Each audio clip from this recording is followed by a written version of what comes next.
ముఖ్యమంత్రి యనమల రేవంత్ సారు దసరా పండుగ సంబురాలకు సొంతూరికి పోయి తిరిగి పరిగి మీదకి వెళ్లి కొడంగల్ పోతాడని పోలీసులు పబ్లిక్ ను ఏం తక్కువ గంట సేపు రోడ్డు మీదనే ఆపిర్రట. అగో రేవంత్ సార్ పోతే ఏంది మేము మా ఇంటికి పోవద్దా అని కోపానికి వచ్చి public CM down down CM down down అనుకుంటా పండుగ పూట సీఎం రేవంత్ సారు పరువు మొత్తం రోడ్డు మీద పెట్టిరట. గట్టిగానే లొల్లి చేసిరట. అయ్యా ముఖ్యమంత్రి యనమల రేవంత్ సారు మీ సంబరం గురించి ఇట్లా సామాన్యులను ఇబ్బంది పెట్టుడేంది? ముఖ్యమంత్రి అయినా మీకు సొంతూరికి పోవాలన్న మురిపేం ఎంత ఉంటుందో మీకు ఓట్లేసిన ప్రజలకు కూడా వాళ్ళ సొంతూరికి పోవాలని అంతనే ఉంటుంది కదా.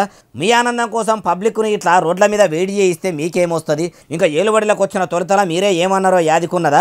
నా కాన్వాయ్ను అన్ని వాహనాలు పోయినట్టే అందరోళ్ళనే ఓనియ్యండ్రి కానీ నా కోసం ట్రాఫిక్ ఆపకుండ్రి, సామాన్యులను ఇబ్బంది పెట్టకుండ్రి, వాళ్ళు బాధపడితే నేను బాధపడ్డట్టే అని అప్పట్లో చెప్పింది యాది మరిచిండ్రా?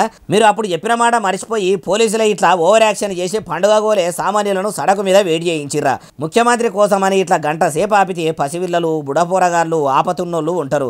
అసొంటోళ్ళ ఇబ్బంది పెట్టినట్టు కాదా సారు? మార్పు మార్పు మార్పు అంటే ఏమో అనుకున్నాం కానీ మీకోసం వాహనాలు ఆపుకుంటా ప్రజలను రోడ్డు మీద ఇబ్బంది పెట్టే అంత మార్పు వస్తుంది అనుకోలేదు సారు.